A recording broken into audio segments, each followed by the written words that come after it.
Honestly, my biggest pet peeve when I go in for any meeting is I always just, and I sometimes have the guts to give this, but I always say, please don't tell me what you want. Please don't tell me what you want. Let me pitch you what I believe in, and if it's not right, it's not right. But don't let me try to reverse engineer on you, because I see a lot of reverse engineered TV shows where someone goes, we're looking for something like, and then someone goes home, they write something quick, they end up doing it, now we're making this thing, no one even believed in first place, it was just a higher up who thought about it, he's been fired, now we made this stupid show, and it's like, I'm always like, I'm gonna walk in this room, I'm gonna tell you a show I think is really cool, you can not like it, you can like it, but I hate when they tell me what they want.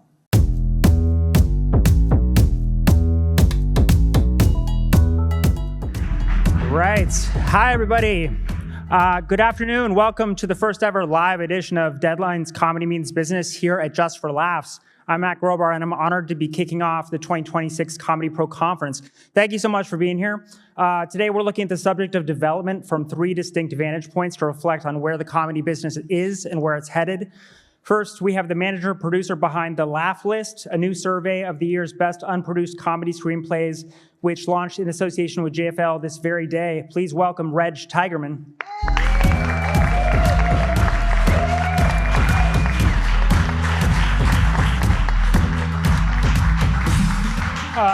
Next, we have a former JFL VP, someone who's seen entertainment from seemingly every angle over the last 25 plus years, who's just been tapped to lead a new original content division for Helium, and who, when her flight was canceled, drove all the way from New York to be with us. Please welcome Maureen Taran.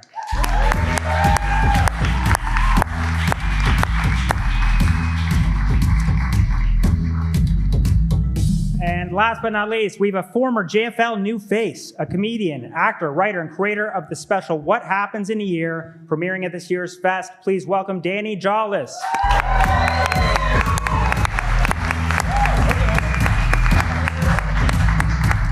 Welcome, everyone. Thank you for joining me. I've got a few questions tailored for each of you, but don't be shy jumping in on each other's sections. We'll then bring everyone together for a lightning round group convo. Let's get into it. Reg, so given your launch today of the Laugh List, I'd like to talk about feature development. But first, let's go a little broader. It's been an interesting and complicated time for comedy. We seem to be in a golden moment for TV comedy, although we've long talked about the end of comedy as a theatrical entity. Meanwhile, the last decade has seen stand-up boom, particularly post-pandemic, with artists able to bootstrap their own careers like never before. That said, what is your general assessment of the state of comedy today? Big topic. Can you repeat the question? No, my general assessment on the state of comedy, there are amazing people making great comedy, and I want to see it everywhere. The creation of the Laugh List was to try and support and platform great comedy in the feature space, which I don't think it has been. Every year when I read the scripts on the Blacklist, it's a great program. They're great scripts, but of the 50 scripts, there's usually 4 or 5 that are comedies. And I'm a lover of comedy. I'm producing a movie that is a holiday comedy that's coming out end of this year, and I wanted to support these scripts and support these writers because, as we all know, we have there's this ubiquitous feeling, not enough comedies are being made, so I wanted to do something to help change that. So can you break down some of the issues? Like, what is it that's led to what we're feeling as a decline in theatrical comedy? The reasons for the decline of the theatrical comedy, I think multi-pronged reasons. One, the financial model changed.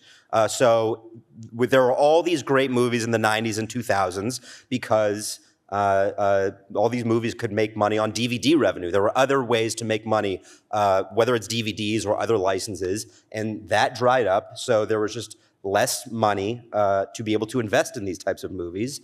And then I think with the streaming business, there's a lot of great movies on streaming, but it just got people used to watching certain genres on their TV or on their computer and not going to a theater.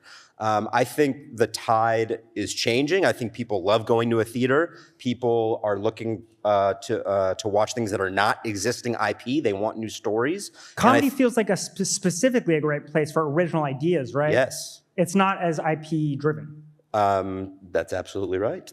Very similar to the horror market, which is seeing great success in theaters. And I think comedy is just around the corner to see kind of a rebirth in the feature theatrical space.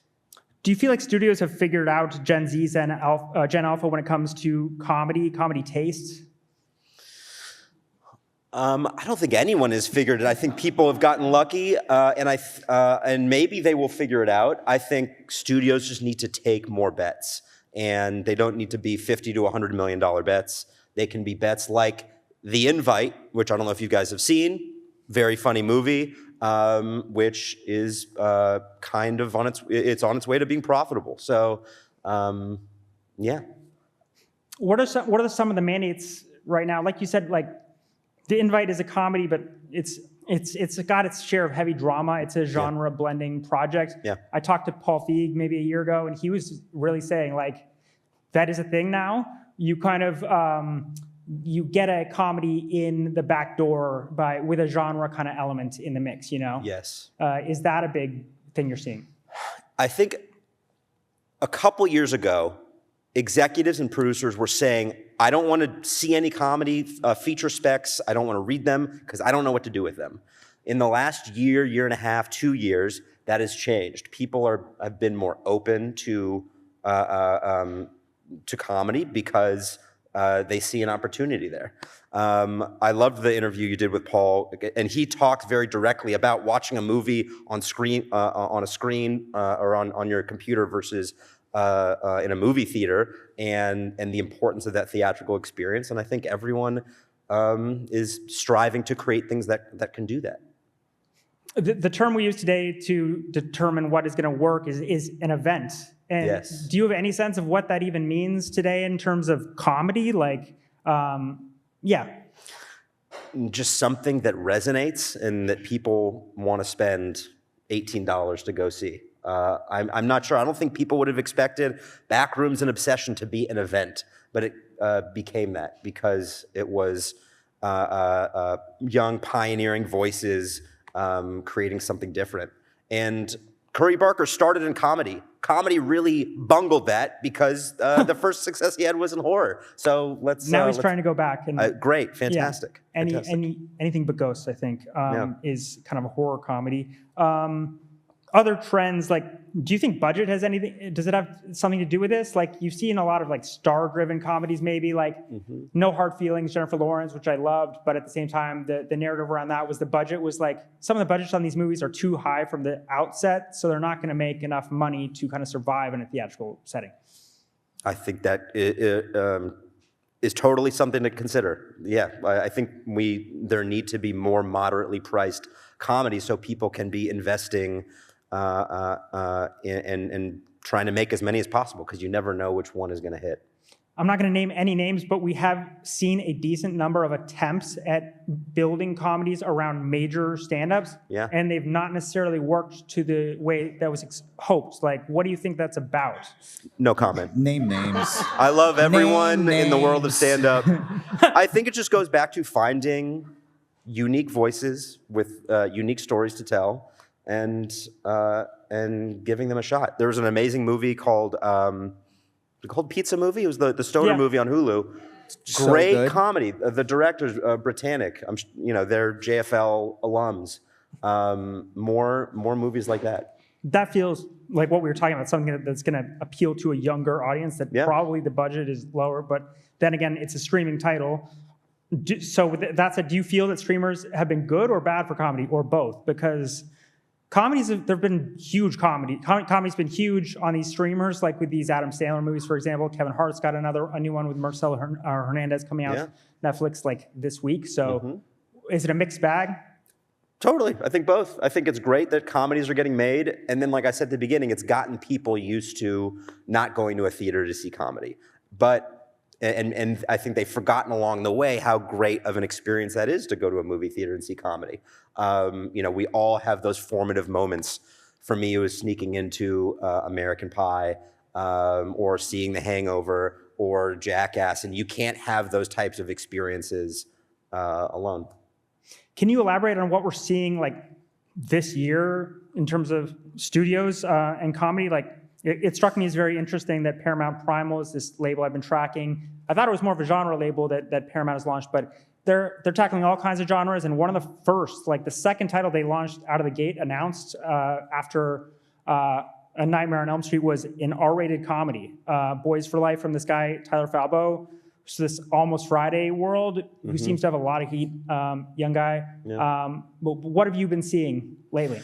I think the good news is, so we just released the Laugh List today, which is a 10 of the best unproduced comedy screenplays.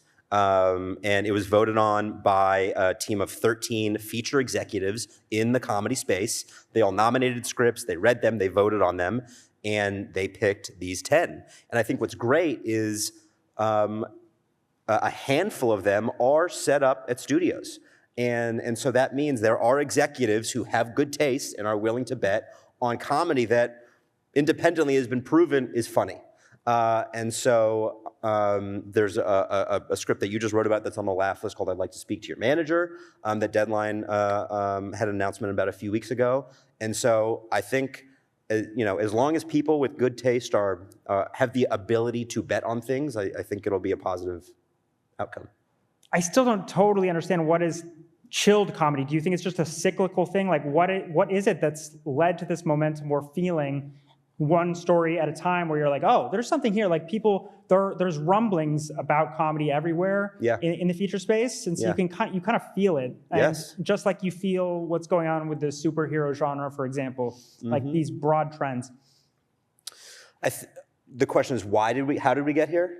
Yeah, I guess why this gradual, what is behind that? I think percolating. I think everyone is just slowly realizing, I used to go out and see comedies, or like I used to rent DVDs, or I used to have these communal comedy experiences, or if you're young, my dad used to tell me about like these experiences. So I think people are yearning for it. And I think, social media is, I think, a big cause of it. A lot of people blame social media because they think, because of cancel culture, you can't push the boundary in comedy. And I don't necessarily believe that. I do think, though, because we all have little TVs in our pocket that feed us customized content that we find funnier, that we react to, it's going to be harder to make us decide to pay $20 to go to a theater when you can get it on your phone while you're scrolling in your bedroom. I wonder if they can reverse that, though, because we're seeing them reverse, for example, these theatrical windows for just movies in general. It's like you can change behaviors, but you have to take active steps to change. You're creating an ecosystem with every decision you make, right? You're right. And if I could just add, I think we love to laugh. Yeah. And it's really fun to laugh with a big group of people. And I think the more people that go out to the theater and do that with each other, you're like, oh, this was really great. This was fun. This was different. It's nowhere near as fun to just stare at your phone by yourself. Yeah. Like if I'm ever looking at anything on my own and I'm laughing, I look around, like on a plane or wherever, on the subway, and I'm like, I feel weird or stupid, or my immediate reaction is I want to show it to someone and laugh with them, So I think the more people do that, the more, I think that might explain also why the shift is happening a little bit. Yeah, this lack of feature comedy has never made any sense to me, because comedy to me is half of the human experience. And the same movies that we're rewatching now are the same when I was growing up, when I was a teenager. And it's like, how is it that so much time has passed and we haven't come any further along? So where are you finding the most interesting voices in comedy right now, Reg? They are all over. The writers on the Laugh List some are established writers that have sold things to studios. Some are writers without representation that have been creating stuff on social media.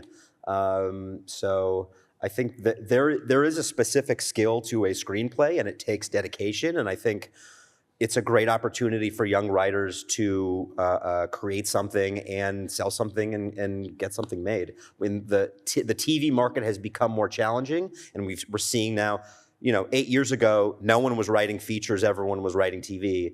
And with how challenging the TV market has become, people are shifting back, and I think there's gonna be a big wave of new great comedy screenplays. That's interesting, because for me as a reporter, a film reporter first and foremost, but it always feels lately that there's a dearth of feature stories, to the point where people are coming to me with more film news or TV news rather than film news. Like there's just more TV to go around. I think the development is I don't think it's getting to the sale point where they're calling you. I think more and more writers are doing this development now, and hopefully in 6 to 12 months, you'll see the result. What has been the initial response to the laugh list? I imagine your texts are blowing up. I'm curious, I feel like it must reignite a certain excitement. You know, you see what is actually out there, and you're like, oh yeah, like it's love been this. really exciting on many levels. One, the dedication and commitment of these readers, these executives. All these executives who've nominated and voted love comedy, and they wanted to help, and they wanted to read, and they wanted to take the time to curate this list. It's also exciting to find new voices. And yes, one of the first calls I got was from Maureen, who said, I was just speaking to someone who said, oh, maybe we can get this screenplay on the laugh list next year. So it is exciting, and hopefully we create something that we can celebrate every year. All right, Maureen, you're up. There are more. Great job, Reg. Great job. Thank you. Really good job. Very well said. Very well said. Thank you, And by the Danny. way, just to the script that he's referring to, right before I took this job, I was independent producing, and this is a script from a client of mine when I was a manager 20 years ago that he just resurrected, modernized. Which one? And it doesn't, well, he just wrote it now. Okay. It doesn't have a But title. to that point- But I was so excited, sorry to interrupt, Yeah. but I was so excited because this guy wrote screenplays 20, 25 years ago, and he's like, there's no broad comedies. Where are the broad comedies? I'm gonna and he's dusting off all these old scripts, and I literally just sent it to Reg, and maybe it'll end up on the list next year, but we need I it. have no say on what goes on the laugh list, by Right, the way. It's the right, team, but yeah. right. Keep going, sorry. All right, Maureen. Yes. There are more paths to developing comedy and entertainment generally now than ever before. You have traditional studios, creator studios are absorbing a lot of the headlines. Now you have companies like Helium Comedy where you've just started working, they're getting into the mix. I'm curious how you see Helium fitting into the ecosystem and where you think you have an advantage with this model, like developing entertainment formats out of comedy clubs. That's kind of interesting. Yeah, well, it's, they have 11 clubs across the country, and they don't have in New York, LA, Chicago, San Francisco, so it's a lot of markets that really we don't focus on, at least in our world. And so even though all the stand-up does really, really well, and stand-up is my love and where I started, and I'll always love and appreciate it, but we want to do something a little different, like having a place where comedians can develop game shows, storytelling shows, podcasts. So just a place where, there's like a lack of places for comedians to develop nowadays. So with 11 stages, all fitted with cameras, sound, light, we have a whole marketing team, social media team. So there's like that whole infrastructure there to support what comedians need.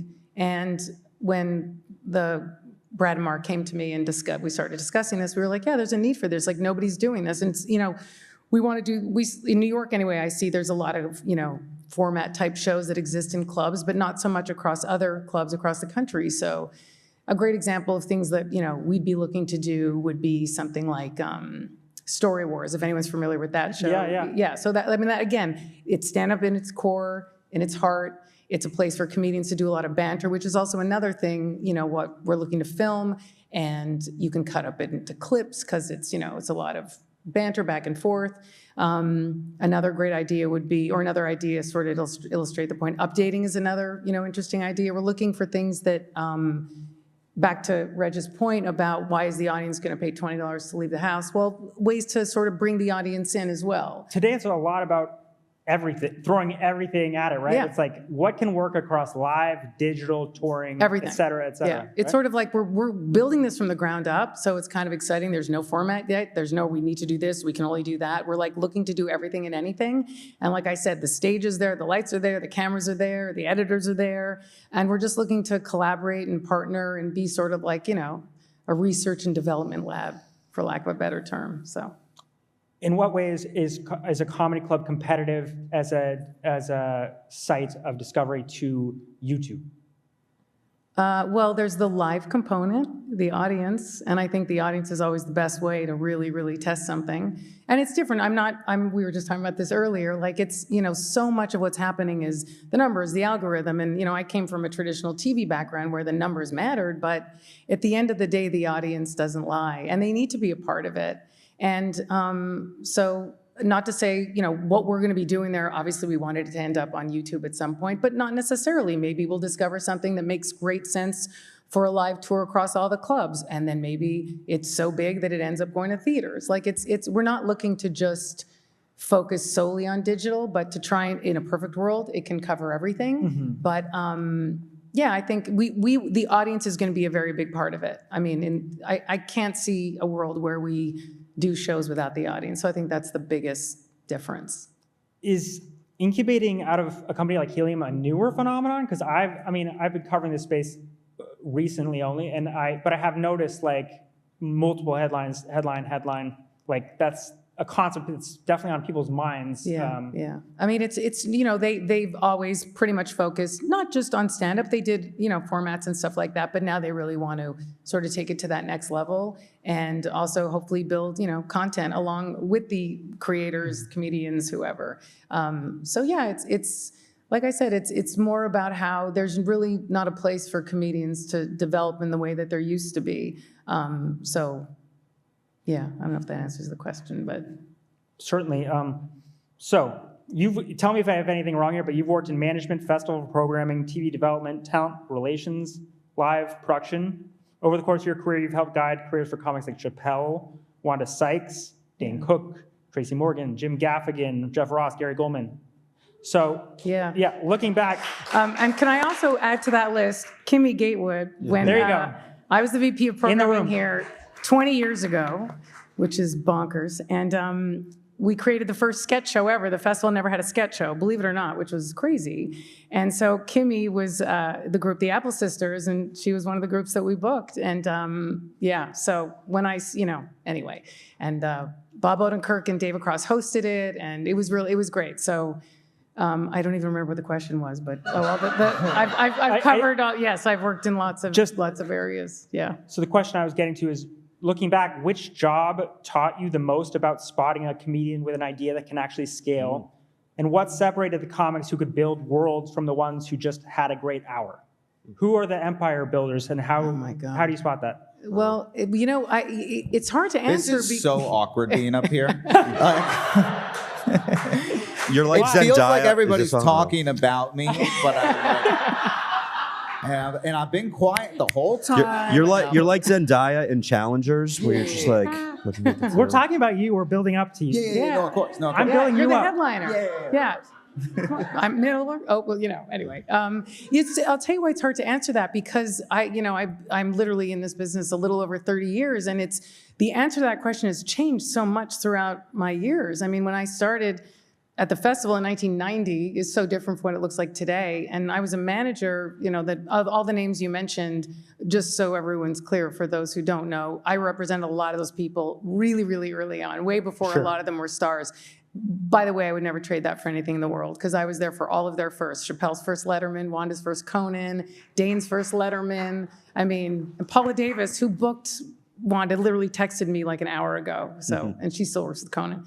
So, back then it was really different. I mean, they had to have a really good, 10-minute set for late night, and then hopefully get a half an hour on, I don't know, at the time, Comedy Central or Premium Blend, if anyone remembers those shows, and then work their way up to an hour, especially on HBO, which was like the gold, I still think is. And even back then you asked them, what's your Subway takes?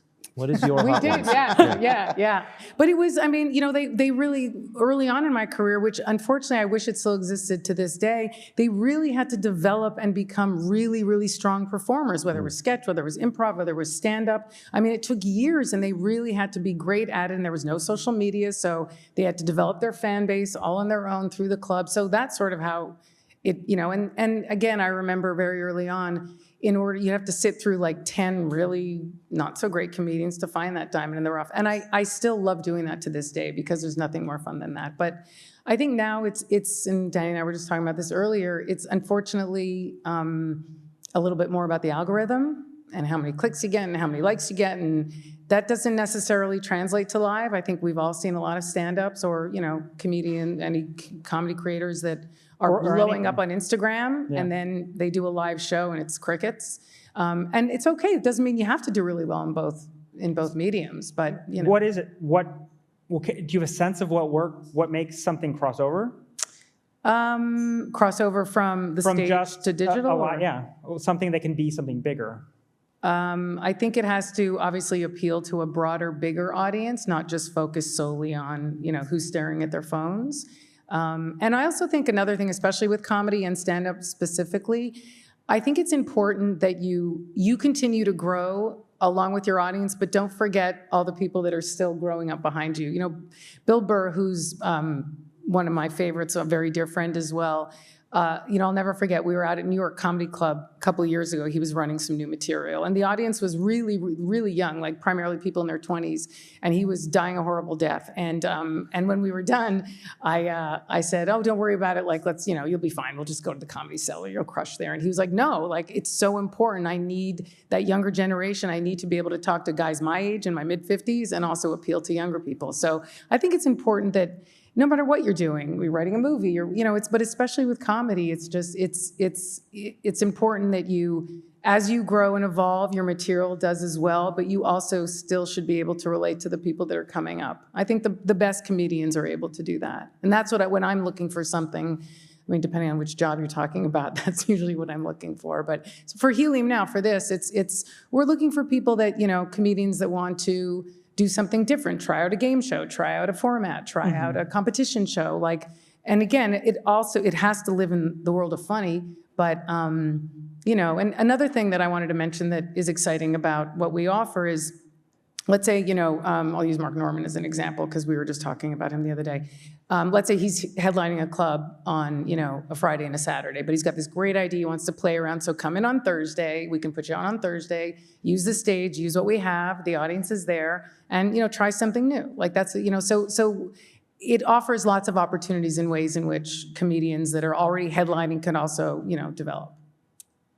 Danny, you could maybe get in on this one as well. Like, what does an audience mean? Today, there is this dynamic where creators are building their own huge audiences. They're owning it, and they're coming to the table with that. And that is sometimes what is being sought after by these places. They're like, please bring your audience, which is just different dynamic than you saw in the past. So what we've established that it's not a guarantee of anything, really, in any comedic space over the arts, but like, what does it mean? Does it give you a solid foundation? It must give you a solid foundation just as a stand-up. So you've got your touring business, and then you can build from there, I guess, and with other projects. I mean, to me, I would say that having your built-in audience is wonderful, and you want that. Ideally, with comedy clubs, particularly on weekends, there's just people showing up. There's people who go, I just want to see a comedian, and they might not necessarily know who this person is. And that's the best moment for a comedian to shine and to mix in with your fans. And when you have that mix, it's really great. The people who just are bringing their audience and the show doesn't deliver on that, I think that's where they get themselves in trouble. And that's where it can go south. But if it's just their crowd, I also think that is like its own virtuous thing, is like, what I do makes no sense to anybody that doesn't get what I do, and that's okay, and they'll just build out from there. I don't know. I use a phrase, eyes on your own paper, a lot, and that's something I just try to do as a comic, is like sometimes I see something and I go, I have no clue what that person is doing. Eyes on my own paper. And I just go right back into this. But what's interesting, back to the point of like the audience is translating so I was at True TV for 8 years, and I will say that we tried to develop several shows that were really, really popular digitally, and again, this was from 2015 to 2024, so it's probably totally different today because everything changes so quickly, but almost on air, like we did Hot Ones, and it did not do well on linear, like in legacy cable stuff. So we tried that with a couple of artists and creators, and it did not work. It was really interesting. So I don't know if that's still the case today, but in other words, the people that were watching them on YouTube or wherever they were watching them online were not coming over to TV. Tell me about podcasts really quick, because I've noticed, podcasts are obviously a big cornerstone of a lot of comics business now. They are working when they're extended as a live business, you see that all over the place, to the point that they're like sometimes selling out Madison Square Garden and stuff, I think. But you haven't quite seen, like, you've seen a desire to develop off of those. Like you saw like Bad Friends, the animated series. I've yet to see that come to fruition. So I'm curious, like, it feels like there's a desire to develop off of those, and it makes natural sense, but why there's been maybe a delay in figuring out how to crack that. Like to take a format that exists in that way and make it work, for example, on television? I think sometimes some things are really, really great exactly the way they are. And, podcasting is just what talk radio was when, I'm old enough to say was younger. And so I think sometimes just, maybe a good example, not to say that Story Wars is a podcast, but it's sort of like the Legions of Skanks guys that, did their podcast or do their podcast, and then now they have this sort of different format around it. But I think people come out because they're interested in hearing that live conversation, but I also don't think it necessarily needs more than that, because it's really great in that format is really great as it is. And Bad Friends is printing money, so that's yeah. No, there's always. I'm not to say that it doesn't exist, but I think they are those like lightning in a bottle kind of things. Yeah.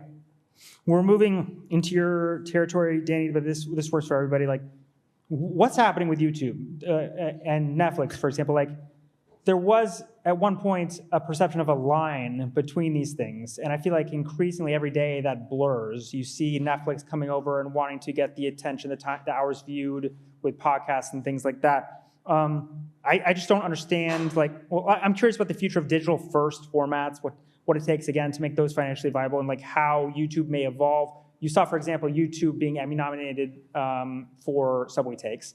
So clearly things are shifting with YouTube. I don't quite grasp yet like what its role is going to be going forward for creators and how that's going to work as a platform that started out as like user-generated content. Maureen, you were talking to Ted Sarandos yesterday, right? Yeah, we're real tight.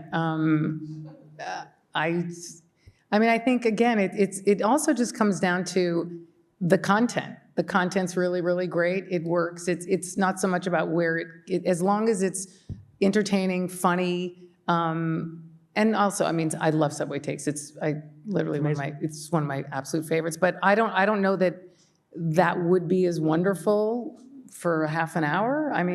Probably not. That makes sense. Yeah. So I don't think any of us know. On my end, I'm like, I don't know. I like making things on YouTube, but I would like if things also existed on Netflix, but what they go with and what they do, like I don't think any of us know, and I think there are all things that we have loved online that they've been like they're doing a TV version or movie version of this, and we're like, get ready to see this thing print money. We're all about to be, and then it's like, did it even come out? We don't even know. And then there's been things that Curry Barker with Obsession, where it's like nobody would have predicted that being the big hit. They're not like Mr. Beast. He's a successful YouTuber, but like that going there, like you just don't know. And I think it's so project to project. That's my and that's where and that's my end. Is that it took me a while, but then I got there. Yeah. It's project to project. You got that. You came around. I came around, and it ended up being smart. If you can cut the first half, the second half is that it's project to project. And I think sometimes, for me at least, it's like creating something for YouTube, but then when I talk to somebody being like, rather than me just putting this over here, let's make something different. And I don't know if that's necessarily been great for my career personally, but I always will believe in that. It's project to project. All right, Danny. It feels like in comedy, the burden of development of either a career or an individual project has shifted almost entirely onto the comic, onto the creator. Comedians now really need to think like entrepreneurs, make of themselves a world, a brand. You're expected to build an audience, make the work, prove the concept, and often finance it yourself before anyone pays attention. And one thing I've noticed is like talent incubation falling to the wayside. So I'm curious, like, what it's been like navigating that landscape. It is interesting. I got a little bit of juice today, unconfirmed, but Comedy Central is one of these big things that went away and was like a huge opportunity. It was a platform that birthed a lot of careers, and they're going back for reasons I haven't figured out yet to do this Comedy Central stand-up featuring. Like, I've noticed that they've kind of gotten rid of these, like platforms like Netflix have gotten rid of these short sets, and they seem important as a stepping stone for comics, but maybe some of that is coming back. So anyway, I'm kind of curious what you think of all this, what you thought of something like Funny AF, which was like a really successful and embraced means of like lifting comics up. Yep. And how hard has it been for you? Like, just like, you've made it, you've had a really successful career so far, but I'm just curious. Well, I'll go step by step there of... It's a lot. Funny AF was amazing. Yeah, I thought it was so good too. So good. And- 42 million views. And I'll fully admit, I saw it. Someone said, hey, they're doing a competition. And I said, nah, not for Danny. Because I really have never seen one of those be made that truly like celebrated stand-up. And I refuse to be a part of things that don't celebrate stand-up. I really believe in this art form. And they did it. And I was so happy I was so proud of what they did. And everybody should be. And I think it's potentially really going to help stand-up what they did. So thank you, Kevin Hart. Truly, like, thank you. And Bill Dixon and those guys who were part of the production team who really did an amazing job and made something special for stand-up that would, if you went into a room, I guarantee there were meetings where they were like, we got to have them deal with hecklers. We got to have them what if they did stand-up on a cruise ship? And instead, they stuck with pure stand-up and 40 million views, you said? 42. Okay. They figured out something out there. They figured out something. As far as doing everything yourself, yeah, that's just kind of what it is. I don't know if that's that different from it ever was, except for the internet, where it's like Maureen was referencing, it's an exhausting amount of work. Yeah, just the internet part of it. The mental health aspect is real. Like, I mean, just the amount of stand-ups calling each other on the daily, being like, where is your mental health at? Because we're posting and we're trying to figure it out. Or do we pay a company to do it for us? And what does that look like? That part is really, really tough. But I also think, we control the controllables. And you can control this. I can control what I do on stage. I can control the person I am, and that's genuinely what I try to do. Everything else from there, that's out of our control. I will say, I think there are a ton of people out there who really want to incubate talent. And I don't think it's fair to say that it has gone away. I think it's really hard for those people to be able to do their jobs. Their job got harder. But I mean, like, you see this, and you see so many people here who I've met with who have absolutely over the years been like, I'm trying to get you through this. Like, let's try to figure something out. Like, there are people like that. And I do think more and more of those people are getting some movement. So I still think the incubation system exists. It's just been harder for all of us. But I think it's also brought us all together. I think comics are much friendlier than it used to be. I think there used to be more of like a develop my thing or get out of my face. And now it's like, let's figure this out. We can do this. So I think the system still exists. It's just a little tough right now. Tell me a little bit more about the framework or the thought that's like driven your career. You have an idiosyncratic career. You've succeeded on multiple fronts. You're a great stand-up. You've booked a lot in the traditional world. You had this like huge roles on Hacks. I saw you in Babylon, opposite like Brad Pitt. Yep. You've done that. I looked in Brad Pitt's eyes. And with stand-up, you've put out these extraordinary specials that are like innovating on the form. You've done Choose Your Own Adventure. You've done like I'm forgetting, like multiple venues multiple venue specials. You got this new one, What Happens in a Year, that's going to premiere later this week. Tomorrow night. Tomorrow. So yeah, just tell me about the thought process and like what has informed the way you've gone about things. I am a nerd about stand-up comedy. It is the thing I love the most in the world, with my wife. Alongside my wife, of course. But I love stand-up comedy, and to me, I always want the art form to grow. I want it to be better than it was. And so to me, I've gone, how do I do that? And I like to create things that make you feel and make you think. And so a Choose Your Own Adventure special that concluded with a point about not trusting somebody with a microphone, I thought was a really beautiful artistic piece. Was it necessarily the best career decision to make such a thing? Who's to say? But I believe that the culture built around that special exists, and people love it, and it's built a nerd following. Do these platforms like support ambitious work enough, in your opinion? Like HBO is the place where, I guess that's a no comment maybe, but yeah, well, I've seen it from HBO. This year I've noticed like I've been really respecting like what they're doing. They're doing these elevated specials with a visual conceit and everything. I'll tell you this, boy, is there a way to prove that you are a company that wants to take risks than buying What Happens in a Year, an innovative special available right now. What an opportunity to prove yourself. I think there are. They take risks. I think it takes so much building. Like the great specials right now are either somebody's, it's somebody, but they're doing their parts. They are. The HBO has put out some really good stuff. And Netflix has put out some good work. They've all put out really good stuff. I don't like saying they haven't. Again, do I think that the system is a little confusing right now? Sure. But I do think good things get through, and I think there's people looking for them. And that's my political answer on that. How much do stand-ups today care about the traditional space? And what is key for like launching into that? Like, meaning a lot of stand-ups, they get successful and they're like, I'm going to make more money on the road than I'm going to make in a movie. So why would I even bother with that? I'm curious, like, what do you think the temperature is generally around that stuff right now? I think that's a real case by case. There are comedians right now, you're 100% right, that I talk to who are like, I just want to tour.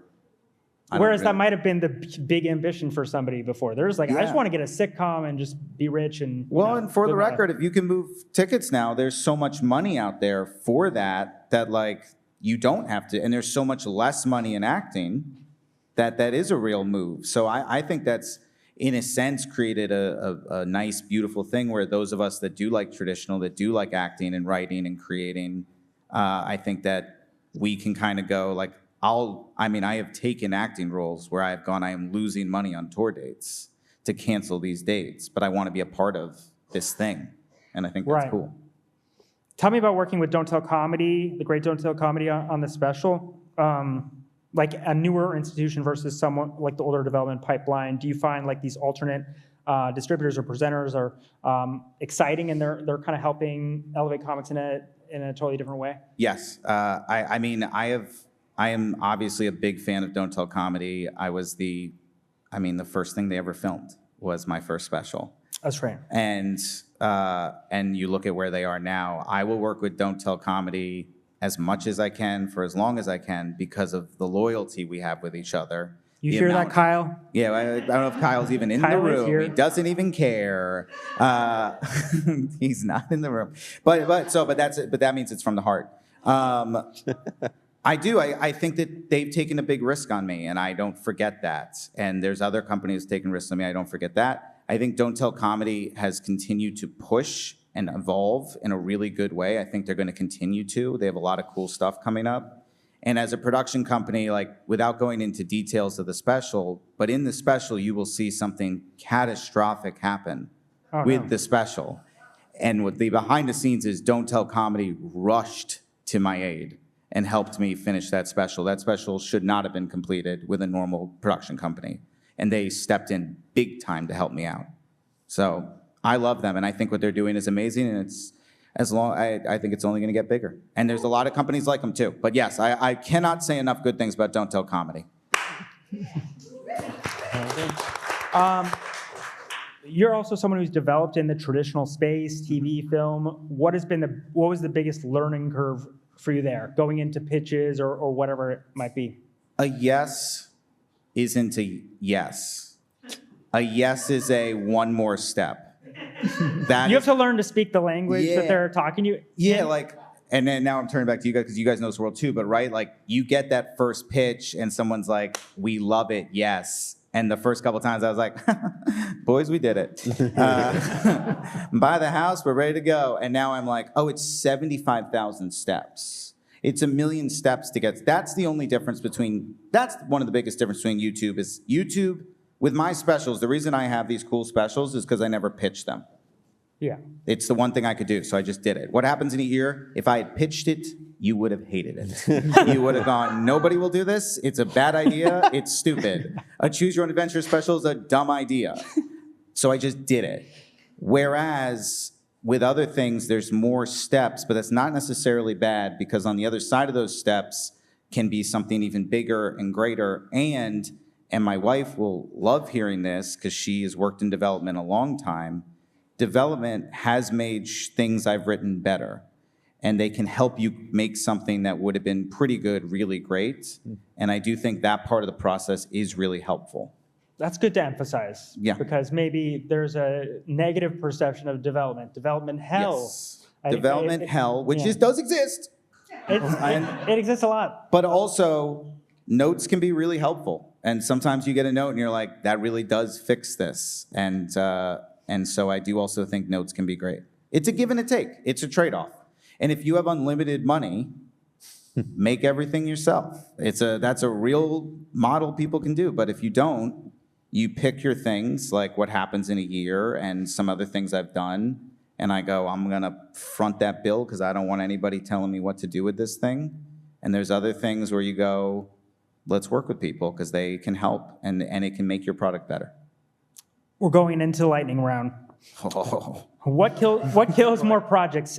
Execution, indecision, timing, or something else? Like what kills the most projects? I'm going to say corporate mergers and I mean, the last company I worked for, 3 different companies, 3 different CEOs, 6 bosses in the last 2 years. So Wow. I watched everything. It was a bloodbath, both for the employees and all the creatives. So I think, until this finally stops, when there's what we all just know, 3 companies left, I think that's it, just in my opinion, my experience. Boys? It's a great answer. It's a great answer. I have no notes on that answer. And I just would, I'd also say, like, in general, luck. There's more luck involved with getting something done. And, like, it can work in your, I was very lucky to be part of a show called Crazy Ex-Girlfriend. Crazy Ex-Girlfriend did their Amazing pilot. show. An amazing show. What a time, what a life. But that show was at HBO pilot, didn't get picked up to series, and CW needed something. That was one of those miracle shows. It was a just miracle. And it got to be amazing. And it's like, that shouldn't have. So, again, there's also luck. And it's just luck. I think There are so many of those miracles, and I think a lot of this talk is what's wrong with the business and how challenging it is. But we are here because we believe in great art and great comedy and the hope that the right thing made by the right people at the right time will get made. We've seen it done. Yes. And we have to hold that torch. And the best thing that gets something made are passionate people. And so we're ruining lightning round. But Not at all. And You're no doing one fine. applauded my thing. Okay, go on. But last year I helped Matthew Broussard with his speech at JFL, Which was fantastic. and we worked so hard on it. And the statement we made there, I was talking to him today because I said I'm probably going to bring it up at some point. Is it is wonderful to care. Mm-hmm. We all care.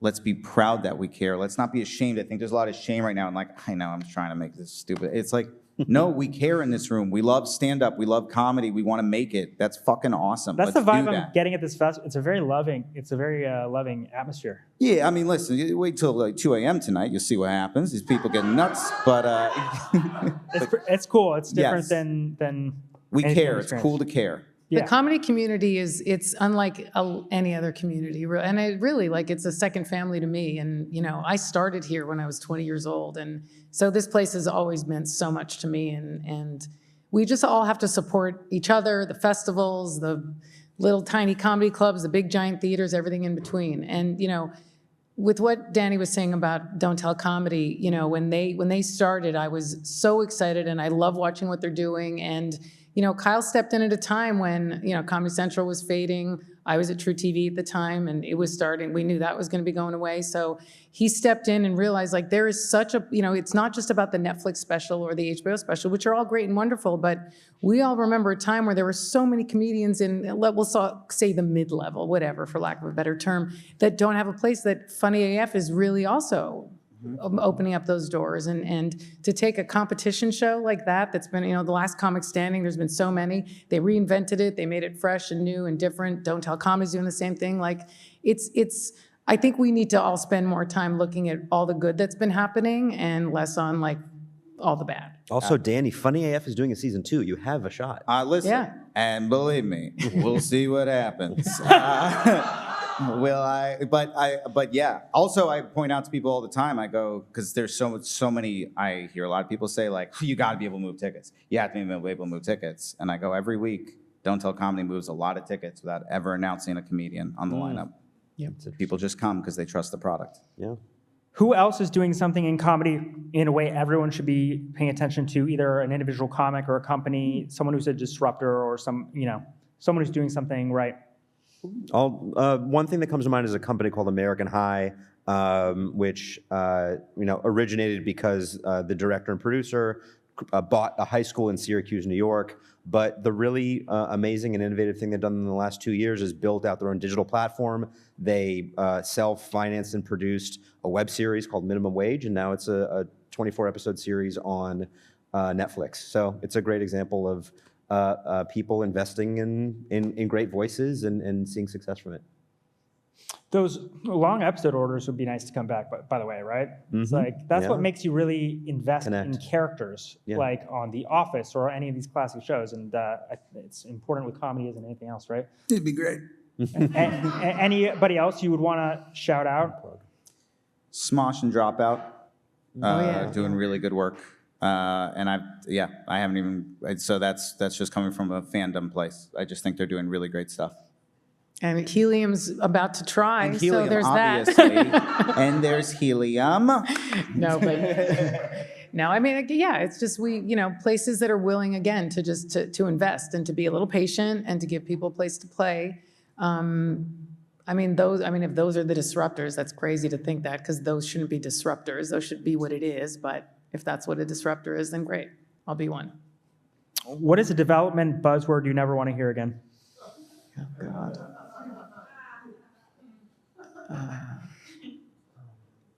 I got one. Whenever you pitch a comedy, the thing that comes back every time is, that's really execution dependent. Yeah, everything is, execution dependent. I know you got them. Oh, but it's a tricky spot. Honestly, my biggest pet peeve when I go in for any meeting is I always and I sometimes have the guts to give this, but I always say, please don't tell me what you want. Please don't tell me what you want. Let me pitch you what I believe in. And if it's not right, it's not right. But don't let me try to reverse engineer on you, because I see a lot of reverse engineered TV shows where someone goes, we're looking for something like, and then someone goes home, they write something quick, they end up doing it. Now we're making this thing. No one even believed in it in the first place. It was just a higher up who thought about it. He's been fired. Now we made this stupid show. And it's like, I'm always like, I'm going to walk in this room, I'm going to tell you a show I think is really cool. You can not like it, you can like it. But I hate when they tell me what they want. That's a really good observation. Yeah. Yes or no, creator-led companies will be the ones producing the next generation of comedy hits?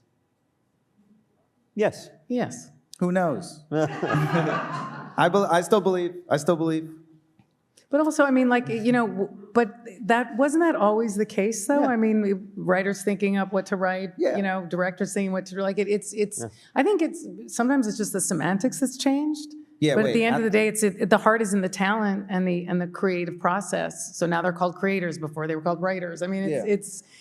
Yeah. Yeah. All right, I guess I changed my answer to you. That was well said. Really well. What does the oversaturation of great comedic talent mean, and how do we grapple with that? Because, that's something I notice is there's just it's interesting because it's just there's far, far more great comedic talent out there than there is even the time in the day to discover them or a place to put them. There are stand-ups who are so good that could have a Netflix special or whatever, and they just don't, even if they've been doing it for 20 years. So I don't know. I'm curious what you think of that. It just means it's harder to break through, and you've got to do something that much more compelling and different, it hopefully raises the bar. So it's challenging, but hopefully it raises the bar. Yeah, and I think it's just because the audience is so spread out in so many places. I think that's also one of the biggest challenges that everyone's dealing with. Before, there were a lot more people watching a lot fewer channels at a time, or networks, or screens, or whatever, and so it's learning, unfortunately, how to reach so many of them in all these different places. But ultimately, I think the cream always rises to the top. So I'm also curious about that, what the monoculture is and how you tap into it, because you see it happen time and time again. It is happening, but it's just so random, it seems like.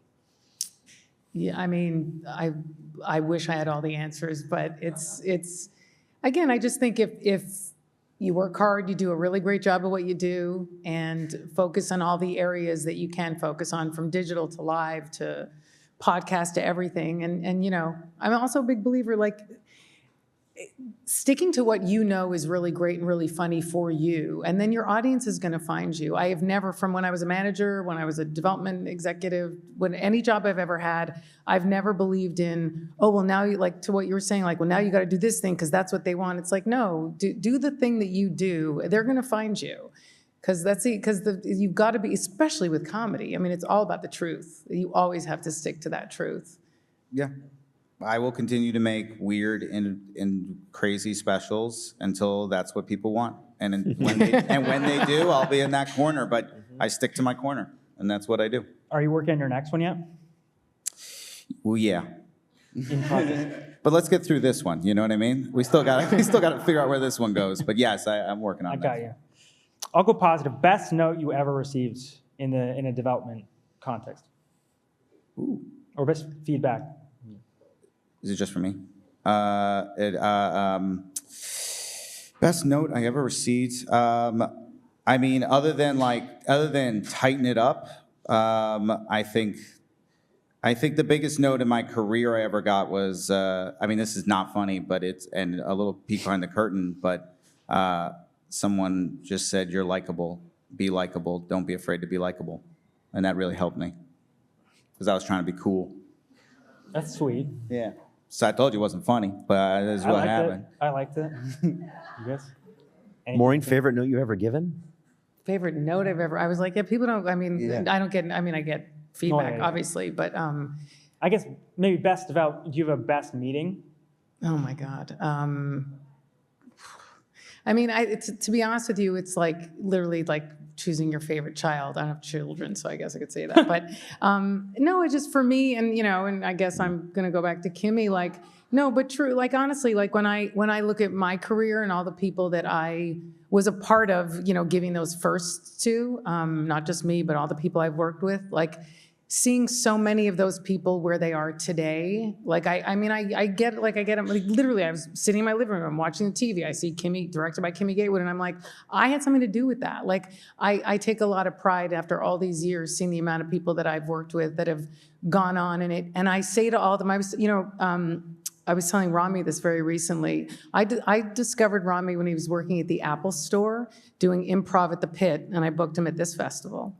Whoa. And actually then called, I don't know if anyone from 3 Arts is here, but I called Dave Becky and I was like, you really should be like all over this kid. And anyway, they signed him, and every time we see each other, and we were just at his big premiere at HBO, you know, for his HBO special, and he gave me this big hug. And I always say this to them, which is, you know, all of their success just continues to make me trust and believe that I know what I'm doing after all these years and all the jobs and all the, you know, changes and everything. And the more I continue to see so many of the people that I had something to do with early on be, you know, successful, that's been the greatest gift and compliment to me for what I do. Across the board these days, is there as much excitement as a totally green or newer, exciting, emerging voice as there is for someone who has a huge follower count who's kind of breaking through? For me personally, Well, just in the industry. that's my most, I love that after 30 plus years, I still get excited about that. And that's when, you know, Mark and Brad and I started talking, the guys at Helium, I said, like, I'm like a kid in a candy store. I still love going out late at night. I still love sitting through like hours of garbage to just find that. I still love it. It's still my favorite thing to do. Yeah, it is thrilling to find that voice that not many people have seen yet, that we just feel in our gut, like this person deserves to have a bigger stage. And what makes it even more exciting is because of the environment and marketplace now, there's no ceiling. Like the sky is the limit. And so it's fun to discover, and then fun to dream, and fun to see those dreams come true. Finish this sentence. The future of comedy belongs to. You. I was going to say the audience. Yeah. Concur. That's going to do it for us. This has been Comedy Means Business. I want to thank our exceptional guests. And Maureen, Reg, Danny, thank you so much to JFL for having me. Thank you all for coming out and giving us your time. I hope you have a wonderful festival. See you out there at the cocktail party. Cheers.